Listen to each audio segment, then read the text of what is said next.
Hi, welcome to Dr. Joe Academy reading and writing class. Before we get started, just to make sure you could hear me as well as see the Google Slides presentation, can you please type 1 in the chat?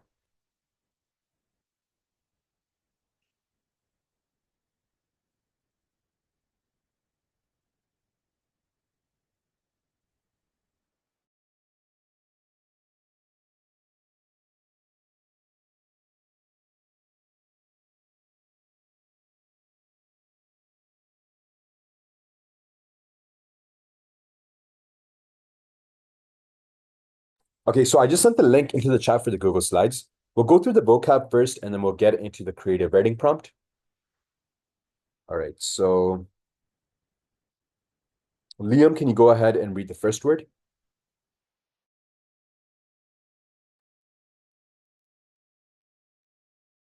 Hapless. Definition: unfortunate, having no luck. Example: the hapless protagonist faced one misfortune after another in the story, leaving readers empathizing with their struggles. Okay, and Nathan, can you go ahead and read the second word?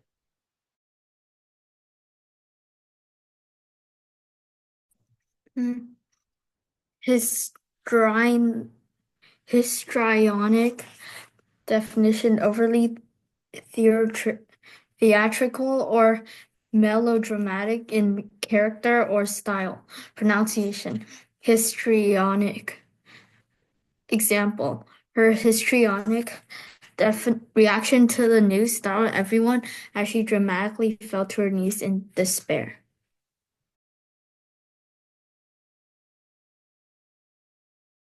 Okay, just wanted to go over the pronunciation of the second word. It would be pronounced histrionic. Again, histrionic.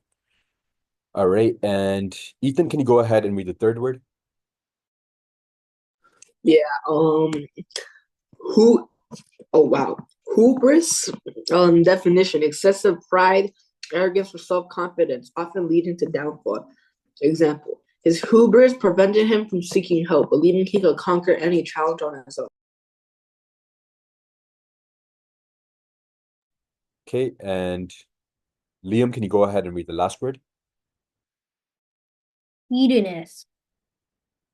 Definition: engaging in the pursuit of pleasure and self-indulgence. Example: the he, hedonist lifestyle portrayed in the novel emphasized the character's relentless pursuit of pleasure all above else. Okay, great. So I'm just going to go ahead and introduce the creative writing prompt. The prompt is to write a story about an ordinary individual who accidentally receives an unusual invitation to a secret society's annual gathering. Write about the events that follow and how their mundane life is flipped around. Include the vocabulary into your writing, so the 4 words that we see over here, and we'll work on this for 10 minutes. Before we get started, does anyone have any questions about the words we took a look at or the activity itself?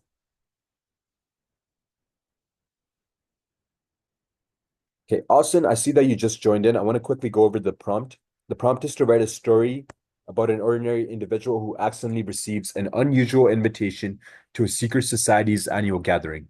Write about the events that follow and how their mundane life is flipped around. The words we took a look at are hapless, histrionic, hubris, and hedonistic. Okay, and Annabelle, I see that you also joined in. I hope you were listening to the instructions when I just went over the words. The prompt is to write a story about an ordinary individual who accidentally receives an unusual invitation to a secret society's annual gathering. Write about the events that follow and how their mundane life is flipped around. Right, so again, one final time, does anyone have any questions before we get started on this activity? Okay, so I'll stay on this slide with all 4 of the words on it. If anyone has any questions at any point, feel free to ask me. I'll be checking in halfway through the activity as well. Right now, the time is 7:05. We'll work on this until 7:15. And again, if anyone has any questions at any point, feel free to ask me.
David, I see that you just joined in.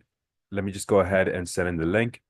We're taking a look at these 4 words, and the prompt is to write a story about an ordinary individual who accidentally receives an unusual invitation to a secret society's annual gathering. Write about the events that follow and how their mundane life is flipped around. We're taking up this activity at 7:15.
All right, the time is 7:10 right now. Just wanted to give a reminder that in 5 minutes we'll be taking up this activity. Just wanted to check in to see if anyone has any questions. Okay, seems like everything is going okay. At 7:15, we'll take up this activity.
Okay, the time is 7:15. Everyone can go ahead and start sending in their responses or pasting it onto the slides.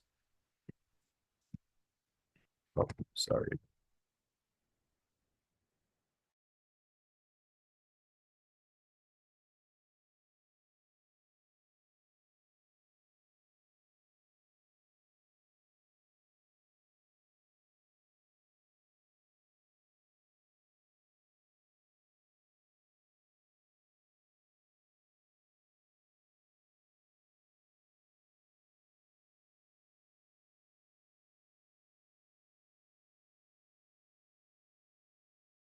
Okay, Austin, can you go ahead and read your response?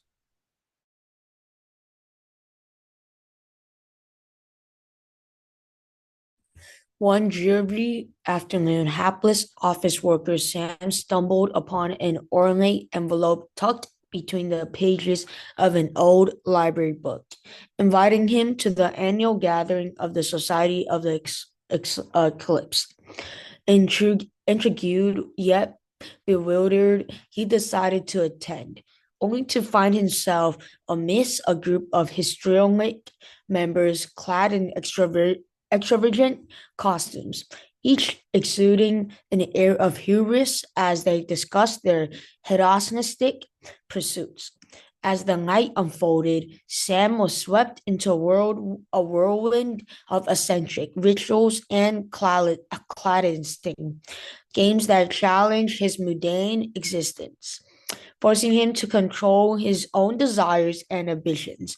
By the end of the evening, he realized that this unexpected detour had not only flipped his ordinary life upside down, but also awakened a part of him that craved adventure and connection, forever altering his perception of reality. Okay, great job with your response. Just wanted to go over the pronunciation of one of the words. It would be hedonistic, but otherwise, all of the words here are used correctly. So definitely great job with that. I just have some points of improvement that I want to go over. The first one is to show, don't tell. Use descriptive actions or dialogue to illustrate the histrionic behavior and hubris of the members rather than stating it outright.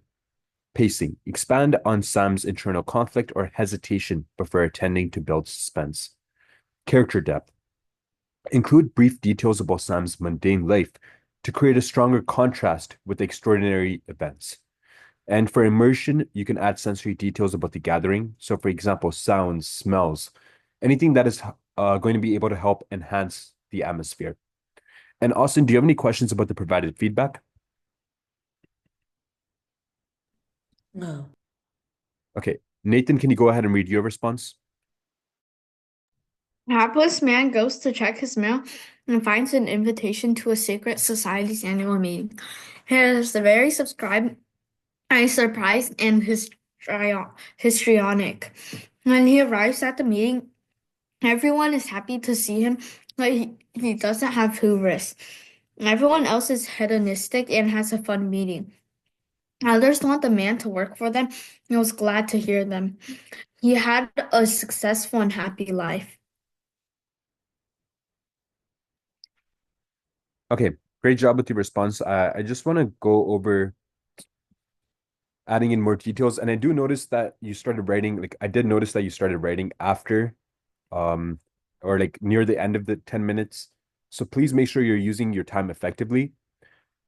A lot more should be written within the given 10 minutes. So that's definitely something that needs to be improved for next time.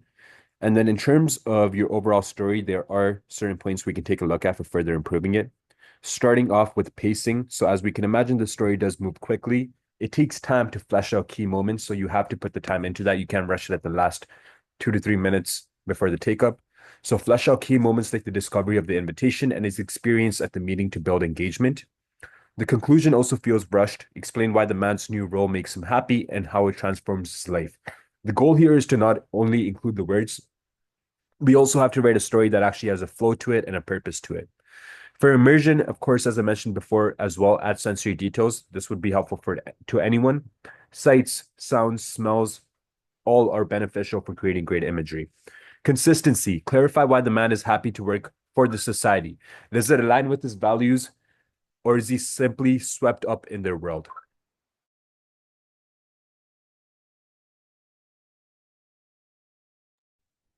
Okay, and Nathan, do you have any questions about the provided feedback?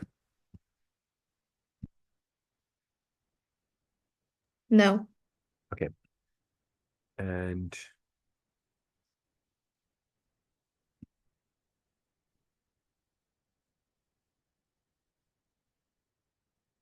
all right, David, can you go ahead and read your response? Jim stepped into the hall, the invitation clenched in his hand. The air buzzed with quiet conversation. The guests, dressed in sharp, simple lines, barely could acknowledge that he had moved toward the dining area. The first course arrived, translucent cubes shifting faintly in color. Fermented moonflower nectar, someone murmured. Jim ate one and vanished on his tongue, leaving a bitter trace. Next came spirals of paper-thin seaweed. They snapped in his mouth, tasting of pure salt. The main dish was a quivering dome of pale jelly. Cryogenic jellyfish, said a man across the table. Jim tried a bite. It tingled. Dessert was a single golden fruit, sealed in a glass. He broke it open with a small hammer, as instructed. The fruit was metallic and sharp, but not unpleasant. As he left, a man at the door stopped him. You fit in, he said. Jim nodded and stepped into the night, unsure what he had become. Okay, great job with your response. One of the main factors that I did notice missing were the words. I do have some suggestions over here. But to start off with, the setting and atmosphere can be improved. Enhance the description of the hall to make the atmosphere more immersive. Include sensory details like lighting, ambient sounds, or how the air feels. For example, cool or perfumed. For character development, you can provide more insight into Jim's emotions as he enters the hall and interacts with the unusual food. Is he nervous, odd, or indifferent? And then the main factor is the vocab was not included. So show how Jim might feel hapless amidst the sophisticated crowd, or describe a guest's overly dramatic reaction to the food as histrionic. Highlight hubris in how a guest might boast about the exotic dishes. So there's definitely opportunities to include the words. So try and look for, yeah, there are opportunities, so it shouldn't be too challenging. I'm just going to put this on another slide and make this a little bit bigger. Just give me 1 second. But yeah, that was the main feedback I wanted to give. And David, do you have any questions about the provided feedback? No. Okay, and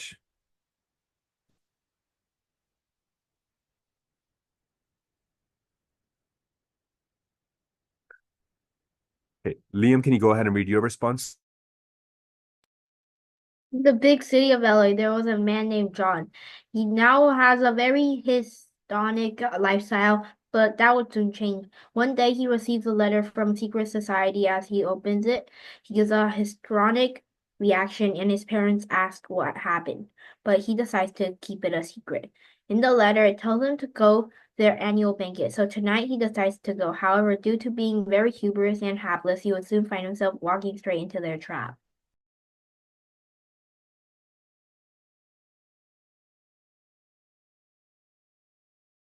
Okay, great job with your response. I just want to go over some points of improvement.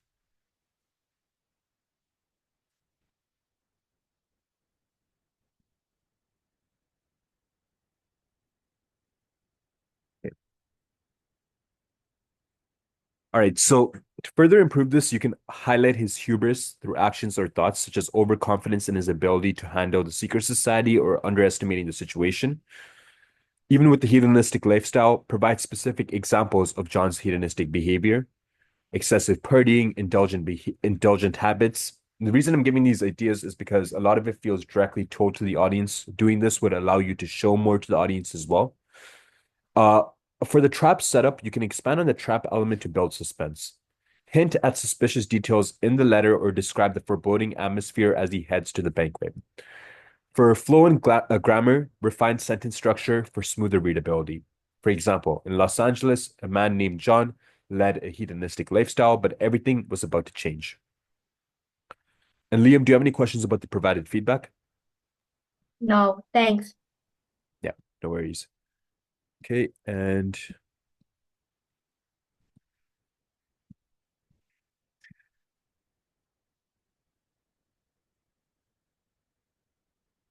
okay, Annabelle, can you go ahead and read your response?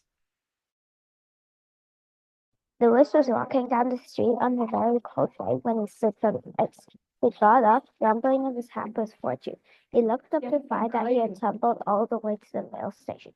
He decided to check if he had received anything.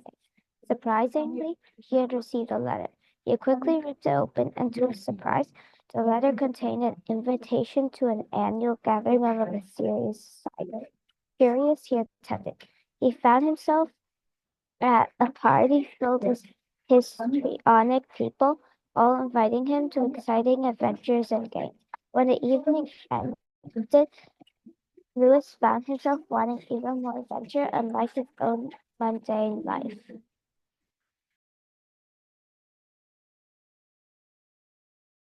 Okay, great job with your response. I just want to go over some points of improvement, starting off with character development. Lewis's transition from being mundane to seeking adventure could be more detailed. Show what specifically changes in his perception after the gathering. How does his mindset shift? Atmosphere. Enhance the party atmosphere by adding sensory details. How does the room look, smell, or feel? Describe the party environment to immerse the reader in the scene. Flow and tension. The story moves quickly. Slow down key moments like the invitation opening or Lewis's reaction to the people at the party. Build more suspense or curiosity around the invitation. This will help your story feel less like a summary of events. And for the ending, you can expand the ending to explain why Lewis wants more adventure. Is it the excitement, the sense of belonging, or the allure of the unknown? Make the conclusion more specific. So give your character a moment to have a reflection at the end after this gathering. And Annabelle, do you have any questions about the provided feedback? No. Okay. And okay, just give me a second.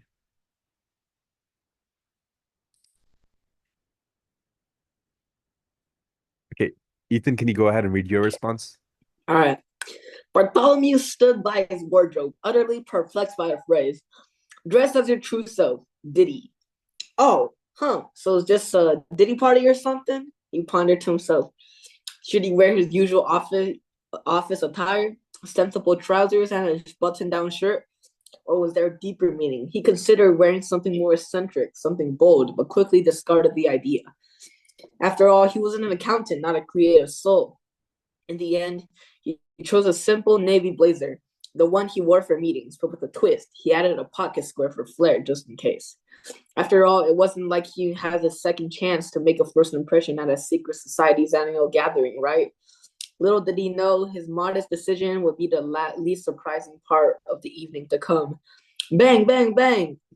The estate was huge. A mini theater, a pool, an arcade, and surprisingly, even a golf course. The air inside the house was thick with the pulse of neon lights flickering in time with the bass, casting patterns across the glittering crowd. The scent of musk and sweet cologne was in the air, while the relentless rhythm of the music vibrated through the soles of Bartholomew's shoes. Ain't no party like a Diddy party. Okay, great job with your response. Definitely interesting choice. Just want to go over some points of improvement. So starting off with character development, expand Bartholomew's hesitation about his outfit. Why does he doubt his creativity? Does he feel out of place? For atmosphere, you can add more sensory details like people's expressions or how the lights change the mood of the room. Pacing and tension. Slow the transition into the party. Add a moment to pause as Bartholomew steps into the extravagant setting, highlighting the contrast. And the ending, the Diddy party line is fun, but tease more about what Bartholomew is about to experience. Maybe a strange greeting or a surprising encounter to hint at what's coming. But otherwise, great job with your response. And we'll move on to the next activity. Understanding bias in media. So we're just going to be reading this article, or we're going to be going through this lesson about understanding bias in media, and then we're reading this article called Elect Joe Biden, America. I know this is, of course, before the elections, but we're taking a look into this to try and see if we can analyze and figure out bias within the article ourselves. So this is a little bit more of a complex activity, but we'll give this a try. Just give me 1 second.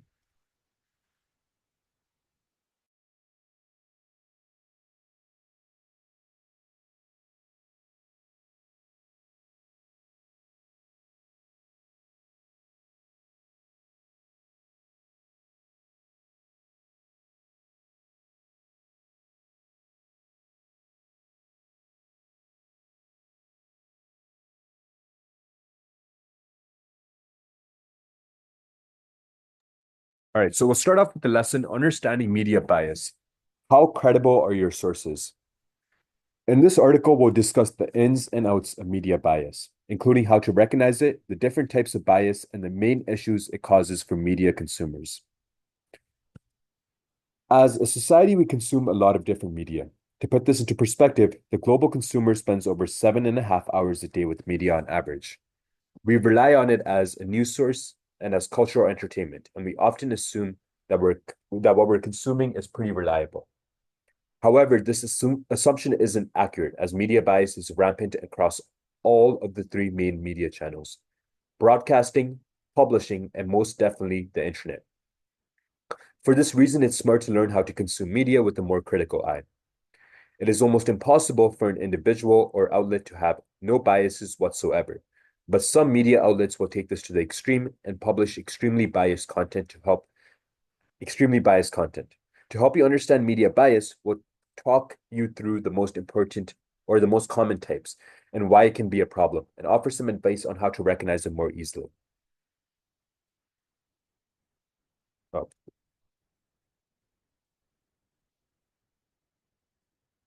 Okay, and Annabelle, can you go ahead and read this slide? What is bias? Looking at the definition of bias more generally, it is the tendency to lean towards or against something or someone.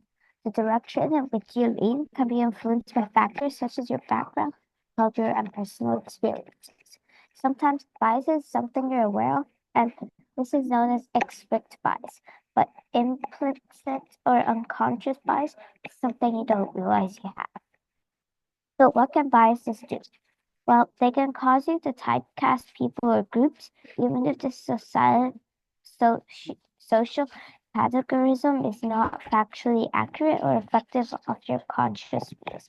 For example, if a teacher has an unconscious bias that boys are better at sports than girls, they might always pick a boy to be team captain, even if they might outwardly feel that girls and boys are equally talented and enthusiastic about sports. An unconscious bias like this would probably be the result of gender stereotypes that say boys like sports while girls prefer art, and societal norms that place higher value on male competitive sports than their female equivalent. There are many biases like this that people unconsciously act on, but this doesn't mean that they're bad people. Instead, biases form over our lifetimes, and we have to fully recognize them in order to tackle them.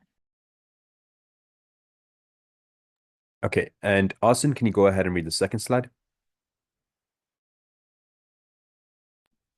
What is the definition of media bias? Now we've discussed what bias is, we can look more specifically at the topic at hand. Media bias relates to the bias or perceived bias of journalists and news organizations in mass media, and normally implies a widespread bias that impacts the standard of journalism rather than bias in the perspective of one journalist or article. Media bias can affect the selection of events and stories that get published, the perspective from which they're written, and the language chosen to tell them. In most countries, media bias is thought to either lean to the left or right, meaning it either favors liberal or conservative politics. In some countries, media bias can go so far as to completely reflect the ideals of governing body. For example, in North Korea, in cases such as this, media bias essentially becomes propaganda.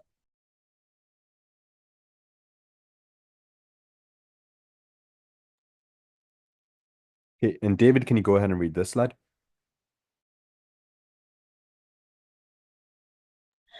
What are the different types of media bias? There are countless different types of media bias, but we delve into more details about the most common kinds.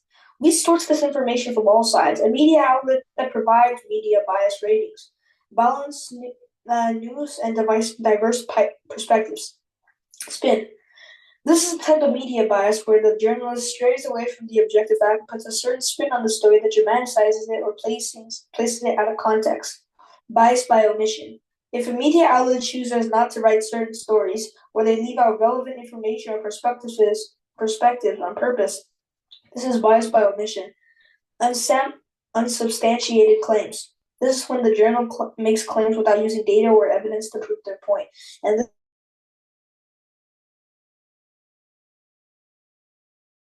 by tabloid journalists. Sensationalism is when information is present in a shocking or overdramatic way to lure readers, also known as clickbait. Okay, and Ethan, can you go ahead and read this slide? Okay. 5. Opinions presented as fact. This is when journalists suggest that subjective statements are factual or present their opinions, assumptions, or beliefs as objective. Slant. Journalists only tell part of a story and try to play up one particular angle. This is known as slant. Ad hominem. This is when journalists make a personal attack against an individual rather than addressing their position in the argument or issue at hand. Mind reading. Sometimes journalists will write assumptions about what members of the public or individuals are thinking, and these assumptions are often wrong. Flawed logic. This is when journalists arrive at conclusions that are not justified by any of their previous points or any evidence, in an attempt to misrepresent the facts. 10. Bias by placement. Media outlets can reveal biases through which stories they deem most important, which is the front page story and which is only a small paragraph at the back. 11. Omission of source attribution. Where a journalist sources their story is very important. So if they omit their sources, they might not be presenting reliable information. Okay, and Liam, can you go ahead and read this slide? Echo chambers. If you're in a cave and you shout out, all you're going to hear is your own voice echoing back at you. This is essential how virtual echo chambers work. When your online community is made up of like-minded people, you will generally keep hearing your own opinions being reflected back to you. This is why it can be productive to have wide virtual networks following people, different views on social media, and reading different news sources can allow you to get out of the echo chamber and be exposed to a broader range of perspectives. The act of staying within our echo chambers is similar to the concept of confirmation bias, where we only watch or listen to media that confirms our views and opinions. While it might be more comfortable to consume media that demonstrates the same interests and world views as yourself, it is not very conducive to learning. Okay, and Nathan, can you go ahead and read this slide?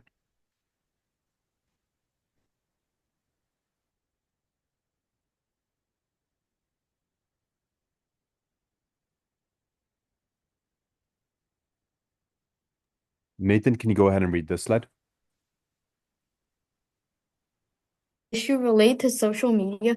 We enter filter bubbles when machine learning algorithms deployed by social media platforms like Facebook select the information that we see based on our past behavior.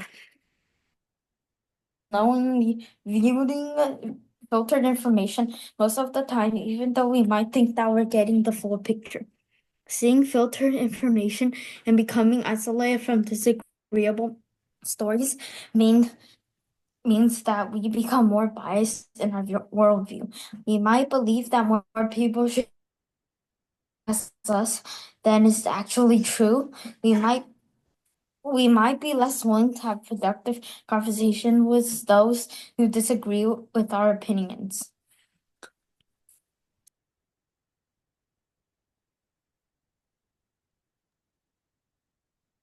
Okay, and this is the final slide, how to recognize media bias. There are several ways you can recognize media bias. FAIR, the National Media Watch Group in the US, suggests that there are numerous questions you should ask yourself when consuming media in order to find biases. The first question is, who are the sources? In the article you're reading, where is the journalist getting their sources from? Are all of the sources corporate and government-based? Or are there any progressive, public interest, minority, or female voices being referenced? Is there a lack of diversity? Looking at a particular media outlet, how diverse is their workforce compared to the communities they serve? Do they have producers, editors, and managers of different races, genders, and sexualities? I don't think it's as complex as that. Because looking at diversity of workforce is not essentially the most important thing when determining where your news is biased, but rather it's looking for keywords and language. For example, so we can ignore this point, is there a lack of diversity? Because I genuinely don't think that is as prominent. From whose point of view is the media reported? Perspective is everything. That is something that is definitely important to take in. Often political coverage focuses on how certain issues affect politicians or corporations. In order to be fair, media outlets must present the point of view of those most affected by an issue. But you can look at it in terms of point of view just by even looking at the news channel. For example, CNN would be more on the left or liberal side, whereas Fox News would be more on the conservative or the right side. So that would be Democrat or like Republicans over in the United States. And then are there any double standards? Check for double standards by finding a parallel example by the same media company or citing similar stories that were covered in a different way. For example, are similar stories about men and women written in the same way?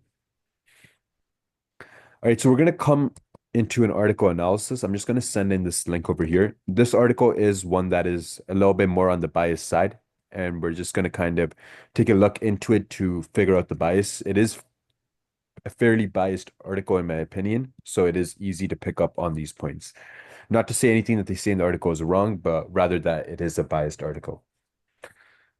The article is titled Elect Joe Biden, America. The former vice president is the leader our nation needs now. So this is before the 2020 elections, even before the most recent ones that just happened, the one where Joe Biden does end up winning. All right, so I'm going to have each one of you just read through the slides. Annabelle, can you go ahead and read the first slide? Joe Biden has voted to be a president for all Americans, even those who do not support him. In previous elections, such a promise might have sounded trite or shocking. Today, the idea that the president should have the entire nation's interests at heart feels almost revolutionary. Mr. Biden has also voted to restore the soul of America. It is a painful reminder that the country is weaker, angrier, less hopeful, and more divided than it was 4 years ago. With this promise, Mr. Biden is assuring the public that he recognizes the magnitude of what the next president is being called upon to do. Thankfully, he is well suited to the challenge, perhaps particularly so. Kathleen Kingsbury, acting editorial page editor, wrote about the choice to endorse Joe Biden for president in a special edition of her Opinion Today newsletter. You can read it here. In the midst of the unrelenting chaos, Mr. Biden is offered an anxious, exhausting nation, something beyond policy or ideology. This campaign is rooted in steadiness, experience, compassion, and decency. Okay, and Austin, can you go ahead and read this slide?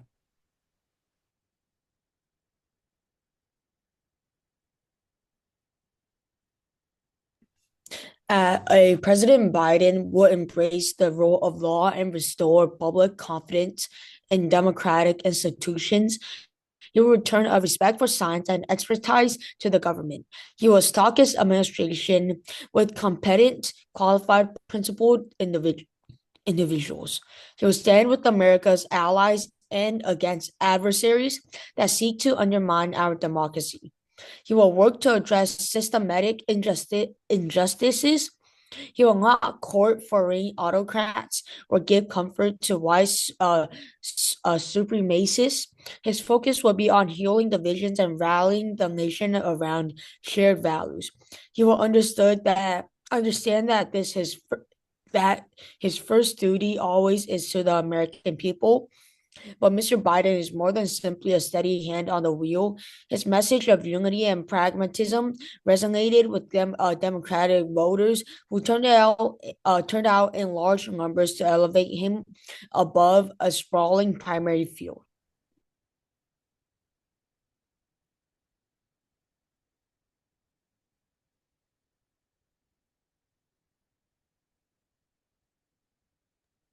Okay, and David, can you go ahead and read this slide? His team has put together a bold agenda aimed at tackling some of America's most pressing problems. The former vice president is committed to working toward universal health care through measures such as adding a public option to the Affordable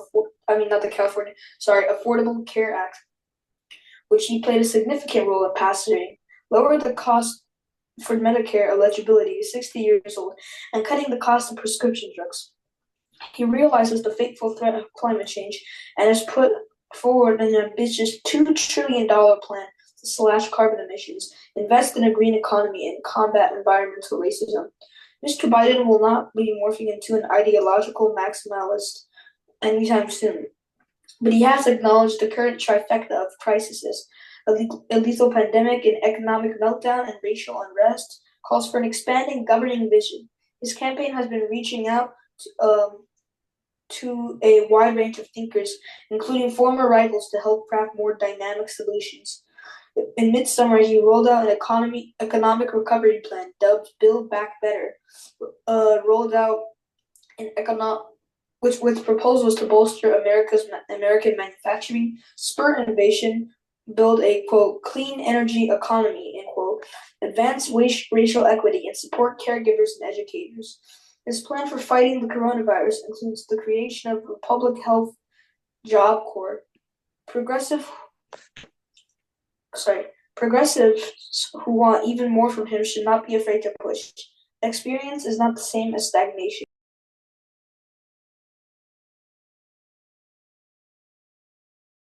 Okay, Ethan, can you go ahead and read this slide? Yeah. He has an unusually rich grasp of and experience in foreign policy, which as traditionally understood has not played a central role in the presidential race. Though the pandemic, the climate crisis, a more assertive China, and disinformation wars against the American public argue strongly that it should. The next president will face the task of repairing the enormous damage inflicted on America's global reputation. Mr. Biden has the necessary chops, having spent much of his career focused on global concerns. He not only took on thorny diplomatic missions as vice president, he also served more than 3 decades on the Senate Foreign Relations Committee. Aware that an America's first approach in reality amounts to America alone, he will work to revive and refurbish damaged alliances. He has the respect and trust of America's allies and would not be played for a fool by his adversaries.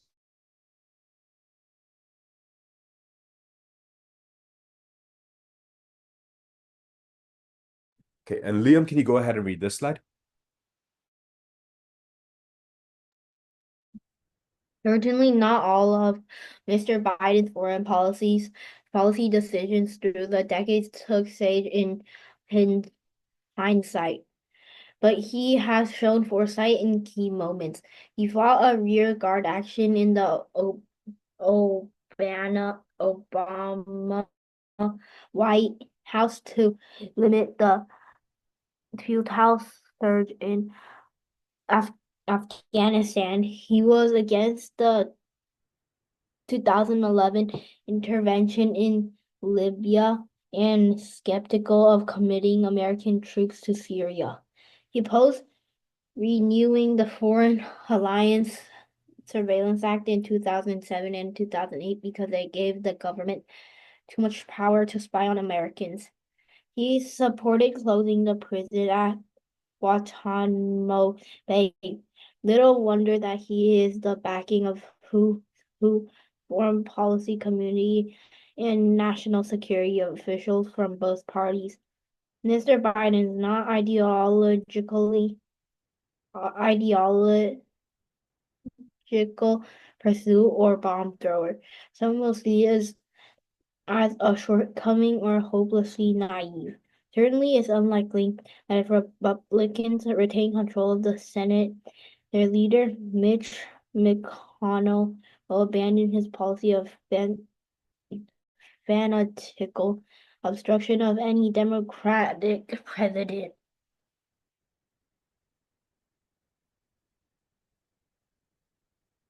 Okay, so there are a little bit more complex things that are mentioned over here.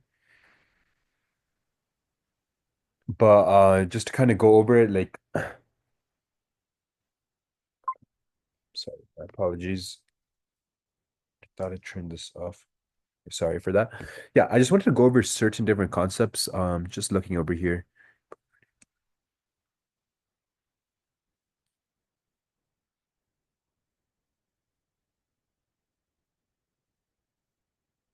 Okay, yeah. So they mentioned Guantanamo Bay. They're talking about a prison, which is supposed to be high security.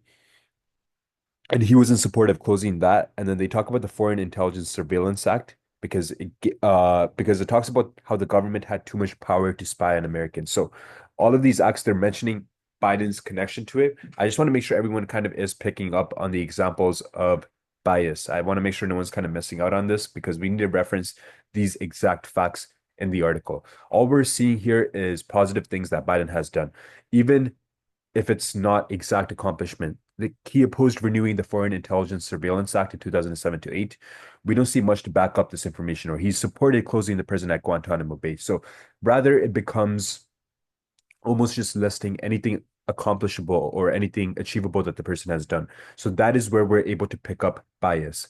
When we're looking at an election, there are multiple different viewpoints to consider, but here we're only seeing one perspective. So I want to make sure everyone is picking up on that key detail, how we're looking at one narrow perspective throughout this entire article. Okay, and Nathan, can you go ahead and read this slide?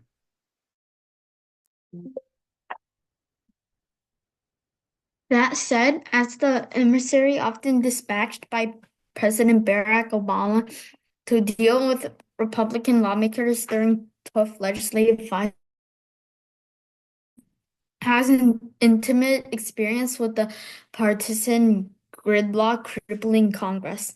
He knows how the levers of power work on both ends of Pennsylvania Avenue, and he has long-standing relationships with members from both parties. More than any of the cycle's other presidential hopefuls, he offered weary voters a chance to see whether even a modicum of bipartisanship is possible. He is also offering a glimpse of the Democratic Party's future in his choice of running mate, Senator Kamala Harris of California. Miss Harris would become number of firsts, a woman, a Black person, and an Asian American, adding history-making excitement to the ticket. A former prosecutor, she is tough, smart, and can dismantle a faulty agreement or a political opponent. She is progressive but not radical. In her own presidential campaign, she presented herself as a unifying leader with center-left policy proposals in a mold similar to Mr. Biden, albeit a generation younger. Biden is aware that he no longer qualifies as a fresh face and has said that he considers himself a bridge to the party's next generation of leaders. Mrs. Harris is a promising step in that direction.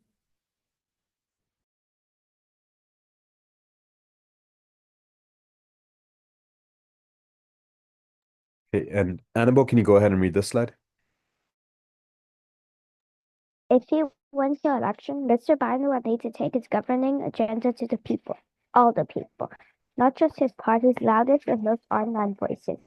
This will require persuading Americans that he understands their concerns and can translate that understanding into sound policy. Mr. Biden has a rare gift for forging such connections. In his younger days, he, like so many senators, could be in love with the sound of his own voice. Time and loss has softened his edges.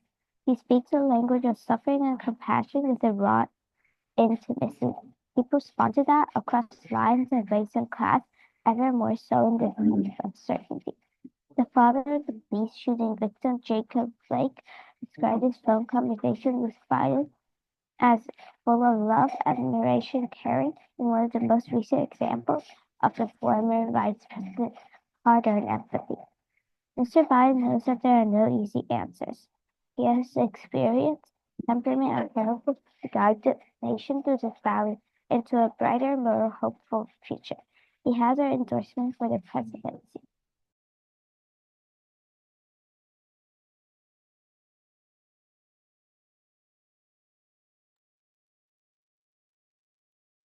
Okay, and Austin, can you go ahead and read this slide?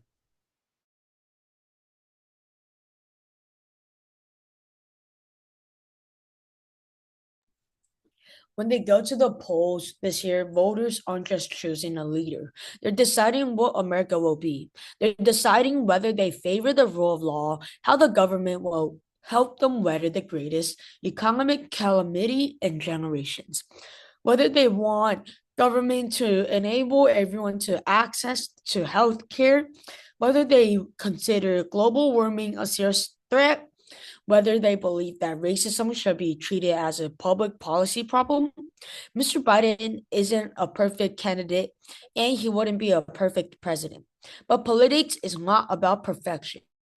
It is about the art of the possible and about encouraging America to embrace its better angels. Okay, so that brings us to the instructions. Even at the ending, as we can see, it does get as biased as it possibly can. So I want everyone to perform an analysis on the article above to find points of bias. Identify and explore the types of biases that are included in the article. Identify whether the reader of this article is most likely in a filter bubble or an echo chamber. So that would be referring back to our first lesson. We have to keep both of that in mind.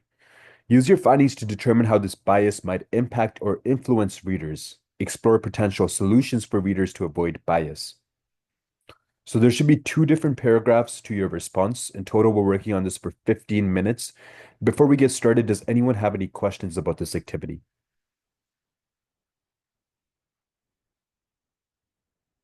Okay, right now the time is about 7:55. We'll work on this for about 13 minutes until 8:10. If anyone has any questions at any point, feel free to ask me.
Okay, just a reminder, in 2 minutes, we will be taking up this activity.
Okay, the time is 8:10. Everyone could go ahead and start sending in their responses or pasting it onto the slides.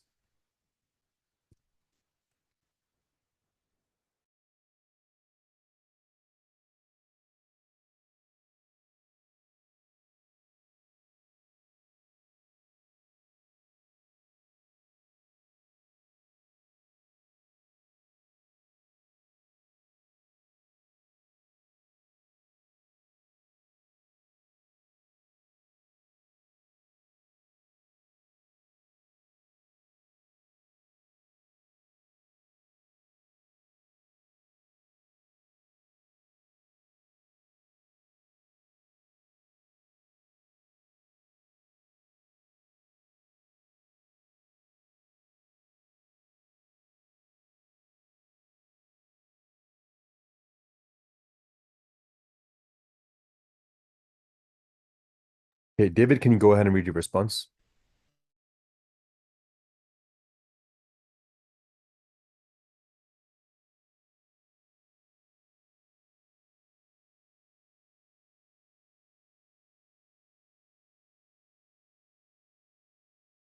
David, can you go ahead and read your response? The editorial exhibits partisan bias by presenting Joe Biden in an overwhelmingly positive light, emphasizing his compassion, experience,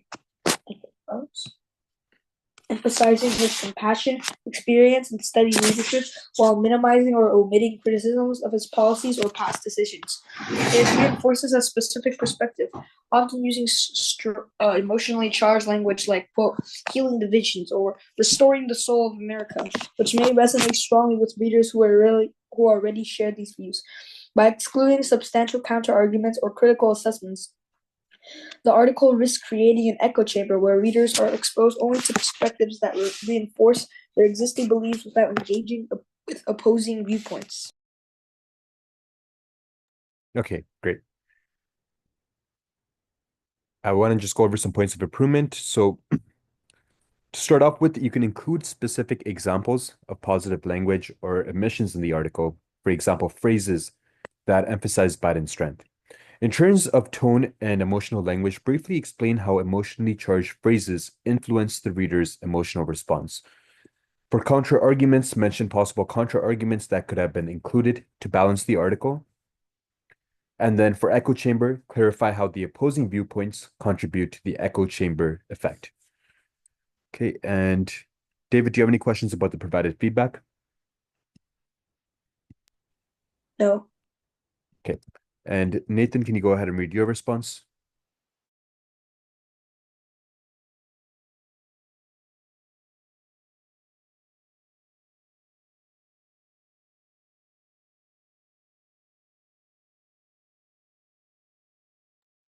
Nathan, can you go ahead and read your response?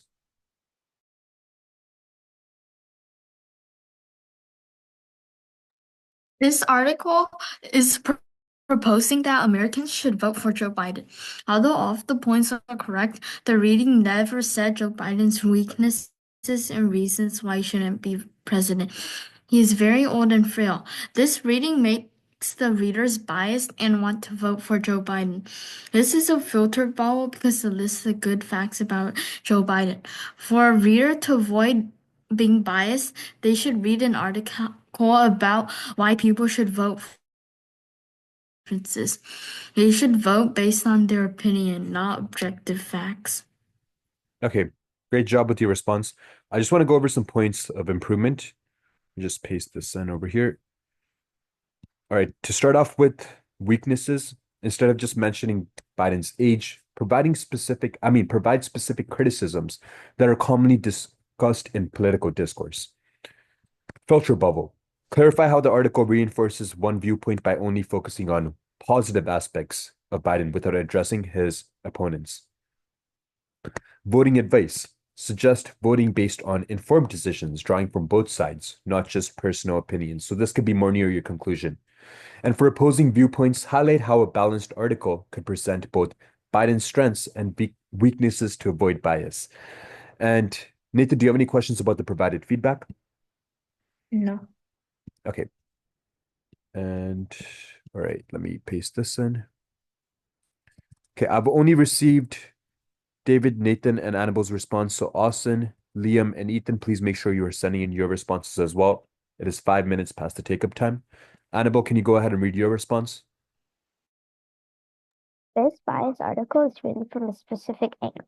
It only focuses on Biden's good actions. For example, it only says a lot about good things that other people say about him. This kind of bias is more likely a filter bubble. It is being filtered in one point of view, not reflecting your opinions like an echo chamber.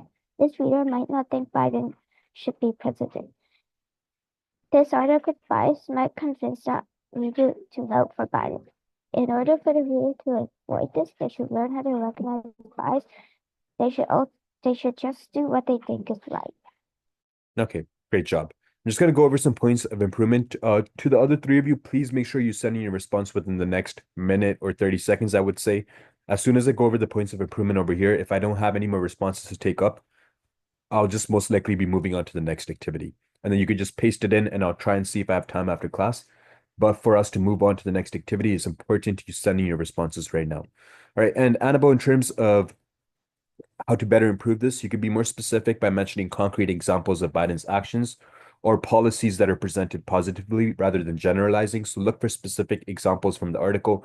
For example, that one slide that I pointed out where it just kind of lists things that he supported, not even accomplished, things that he's supporting, which almost seems unnecessary to mention, but they're mentioning it as the sake of showing what a great person he is or what a great candidate he is. Clarification of bias. Instead of just labeling it as a filter bubble, explain how the article excludes opposing viewpoints and focuses only on one perspective. Echo chamber versus filter bubble. Clarify the difference between a filter bubble and an echo chamber as they're distinct but related concepts. And then reader action. Near the ending, a good way to conclude it would be to encourage readers to actively seek diverse sources and critically assess information rather than just doing what they think is right. All right, and Annabelle, do you have any questions about the provided feedback? Yeah. Okay. And Liam, can you go ahead and read your response? From my point of view, I think that this is an echo chamber. In this article, it only speaks about Biden's achievements and not his failures. For example, it talks about how he would decrease racism and also get rid of high security prison. In addition, this article also has bias by omission. It has this type bias because he decides to leave out a few main pieces of information which would make Joe Biden look a lot better. This type of bias would influence the beliefs of people about the president. Also, it would make people think better of Biden after reading this article. To prevent this, you could read other articles that are reliable and you could also listen to their speeches to think for yourself about who you want to vote for. All in all, you should just listen to your own opinion. Okay, really good job with your response. Just want to go over some quick points of improvement. The description of the article as an echo chamber could be expanded to explain how it reinforces a single narrative and excludes opposing views. So just better explaining it would make sense when you make that connection. Bias by omission. Instead of just stating it's biased by omission, clarify which specific failures or criticisms of Biden are left out and how their inclusion would have changed the article's tone. Influence on readers. You could explain more deeply how this selective portrayal might lead to skewed perceptions of Biden and influence voting decisions.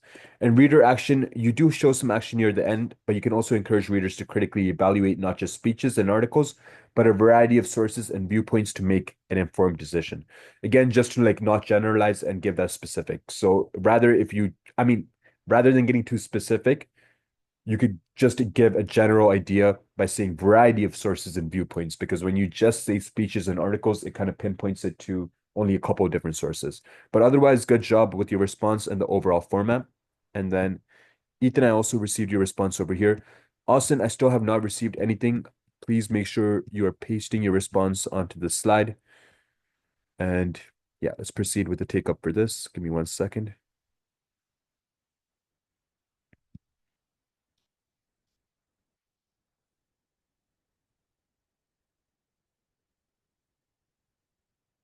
Okay, Ethan, can you go ahead and read your response?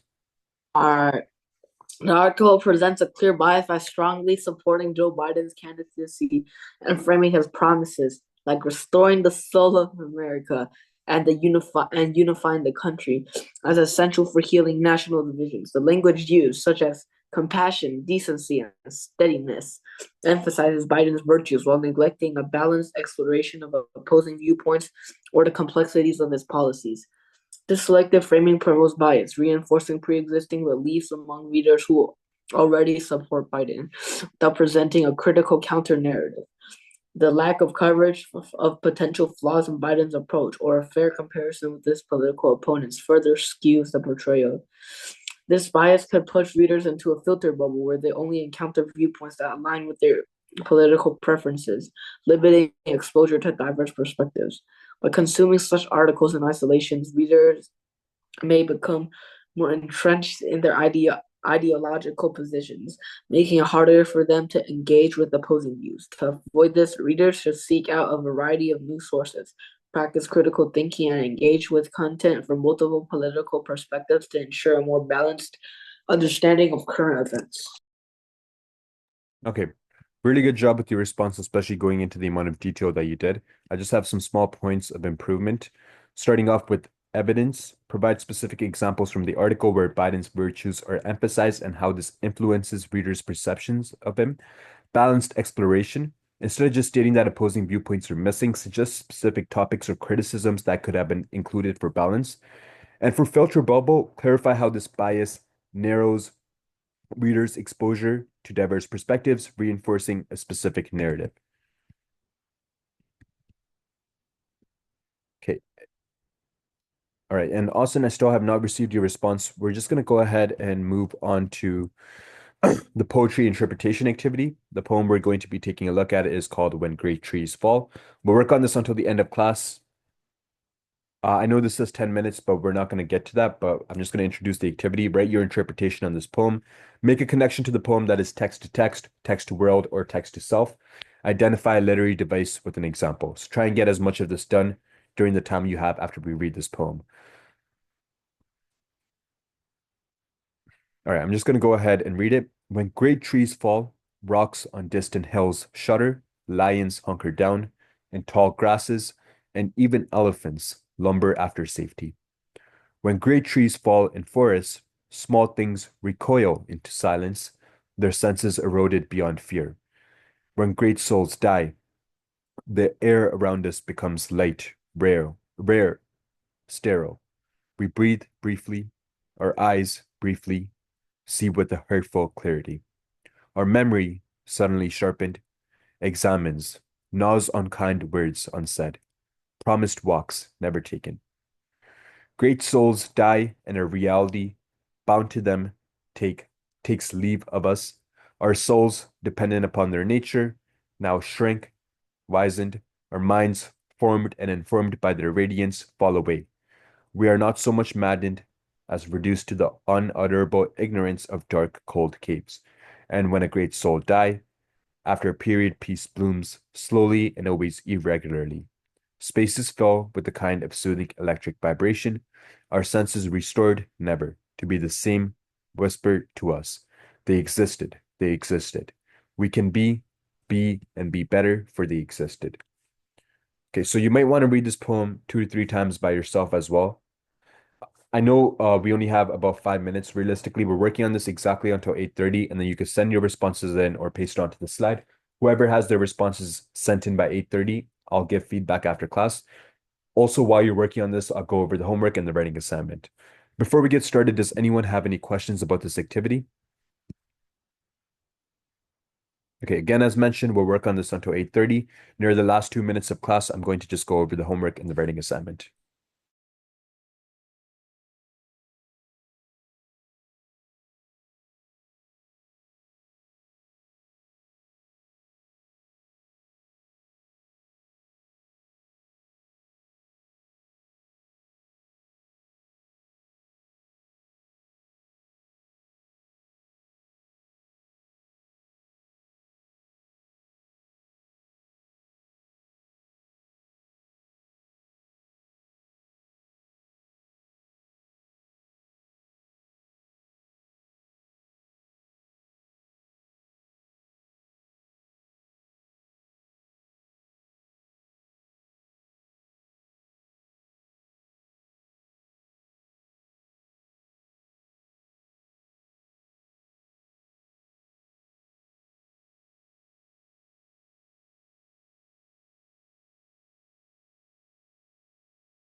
Okay, the time is 8:28. I'm just going to quickly go over the homework and the writing assignment. You can continue working on your interpretations.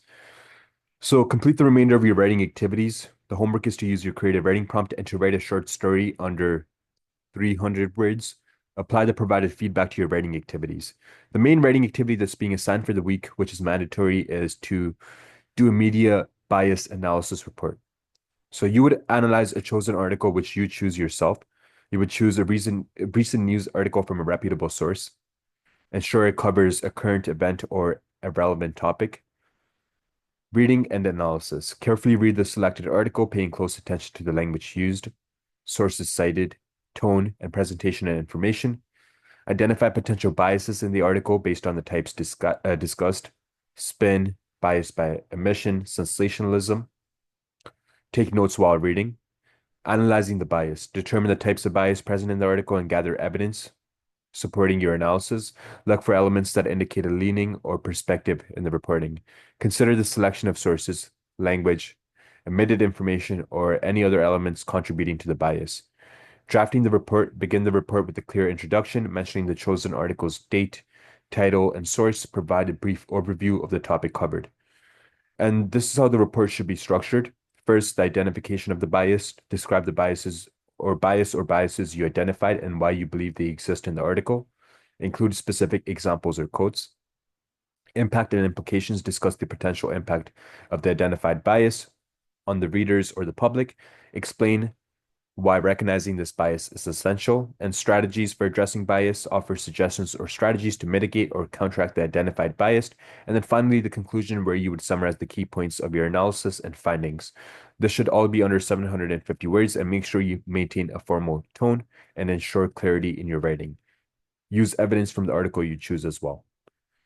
All right, so the time is 8:30. Can you please make sure you send your responses into the chat or paste it onto the slides? And if you are done, you can feel free to go ahead and dismiss yourself. I hope everyone has a great week ahead of themselves. Bye. Bye, thank you.